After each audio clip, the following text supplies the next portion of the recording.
conflict between Israel and Iran is ending its fourth day now, and President Donald Trump has said that Iran is losing this war. He has urged the two nations to start peace talks immediately.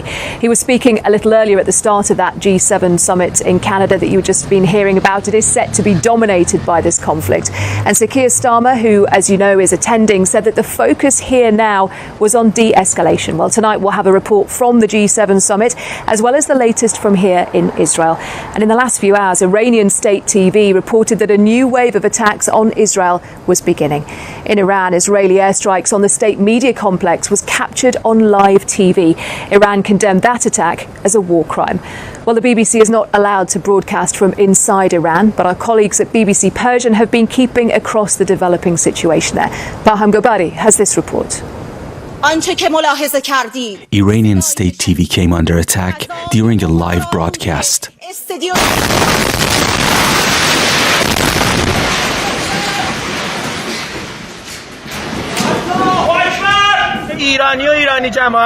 An injured reporter who survived is now worried about the fate of others. I don't know how many of my colleagues were inside the building or how many have been martyred or wounded.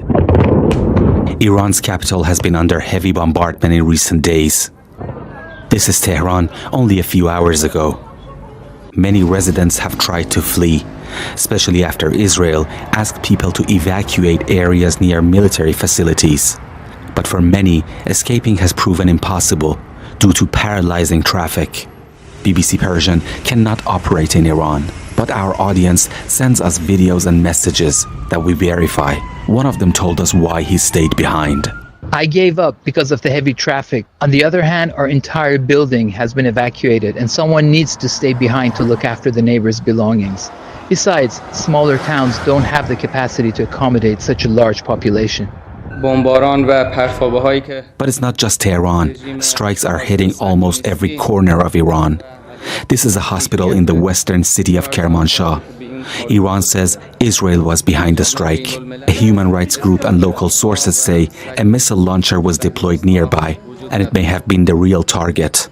Either way, this is the reality of war. Civilians paying the highest price. The historic city of Isfahan was struck multiple times yesterday. And in the religious city of Mashhad, the Israeli military says it hit refueling aircraft at the airport, some 2,300 kilometers from its borders, the longest range Israeli strike since the beginning of the conflict. Authorities in Iran say it's not only the fighter jets. Israel has also boots on the ground. The most significant blows by the enemy are carried out by local spies. Iranian police say they've raided a drone workshop in southern Tehran.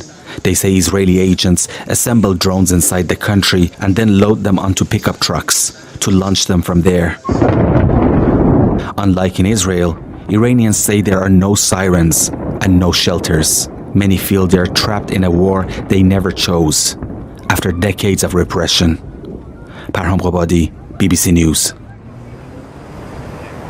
Well, BBC Verify has been using satellite imagery to confirm those Israeli attacks inside Iran on nuclear and military sites. Here are some of the locations where strikes have been carried out just in the last few days. Now, this is a missile base in Big Qana. If you compare it with an older image, this satellite image that was taken yesterday clearly shows damage to the roof. And Isfahan is one of Iran's key nuclear sites. It was confirmed over the weekend that 4 critical buildings at this site were damaged, including the uranium conversion facility. And on this satellite image, you can now see visible damage to the buildings there. Well, here in Israel, Prime Minister Benjamin Netanyahu said his country is on the way to achieving victory, claiming that it has full aerial control over Tehran. Overnight, Iranian missiles penetrated Israel's air defences in attacks on Tel Aviv, Haifa and other cities. Our Middle East correspondent Lucy Williamson has the latest from Tel Aviv. Israel started this war to make Israelis safer, it said, seeing Iran's ballistic missiles as a separate existential threat. Last night, several slipped again through Israel's defences, one landing right in the heart of Tel Aviv. The speed of Israel's offensive in Iran is fueled by the knowledge that this is what happens when a single missile lands. The bar Victoria opened here 25 years ago was a few meters from the impact site. Still in shock, she told me Israel needed to keep up its attacks. We need to finish this so it's final, she said, and not postpone it again for another few years. Are you scared? I asked her. Yes, very. At an airbase today, Israel's Prime Minister praised their achievements. The military said it had destroyed a third of Iran's missile launchers. The Israeli Air Force is in control of the skies of Tehran. This is a change in the entire campaign. We are on the way to achieving both of our goals, the prevention of nuclear threat and the missile threat. But how much damage can Israel do to Iran's nuclear program? Some of it buried deep underground in secret sites. We cannot delay it by more than 2 or 3 weeks. And to the best of my judgment, even the Americans cannot delay it for more than few months. And that's a sensitive issue. It means that if there is a determined, a serious intention to block Iran from turning into military nuclear power, the only way is to announce a full-scale war on the regime itself and carry it on until they are toppled down. Many Israelis remain firmly behind this war as casualties here begin to mount.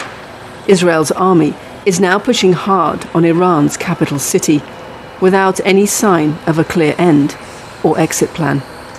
Lucy Williamson, BBC News, Tel Aviv. The conflict here in the Middle East looks to be top of the agenda for G7 leaders at their 3-day summit in Canada. Our North America editor Sarah Smith is at the summit. Sarah.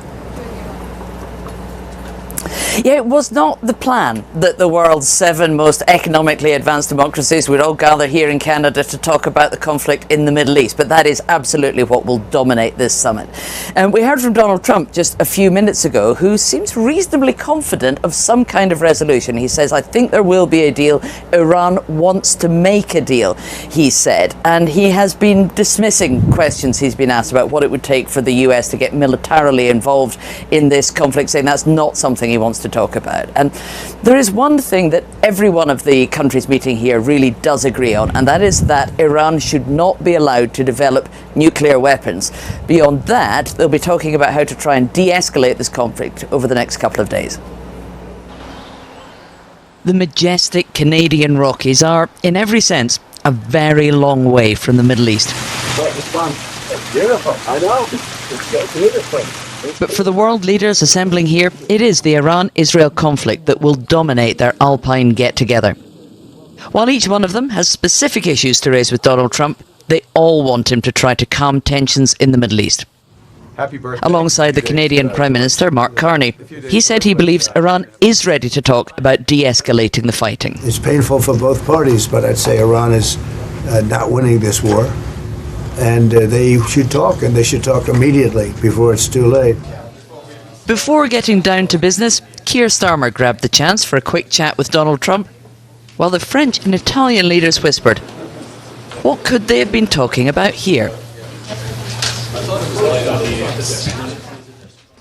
Sir Keir Starmer hopes to finalise the details of the UK-US trade deal, the only one America has agreed so far. But he says the number one issue is the fear of the Middle East conflict expanding. But we have to find a way to de-escalate the situation, notwithstanding the concerns that we all have about the nuclear program. There's no doubt about that. Notwithstanding, we all accept Israel's right to self-defense, of course, but there must be de-escalation, and that will be the central focus of much of the discussion today. When Donald Trump first came to power, he muscled his way through international summits without diplomacy. At the last G7 meeting in Canada 7 years ago, he provoked confrontation before walking out early. This time the other nations must take great care to keep him on side if they hope to reach agreement on anything. The Canadian hosts have already abandoned the idea of trying to get all 7 countries to sign up to the traditional joint communique outlining what they all agree on. That would be nigh on impossible with Donald Trump here.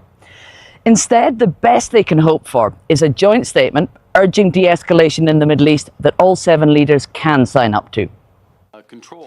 Around the table, talks on Israel and Iran will not necessarily produce agreement.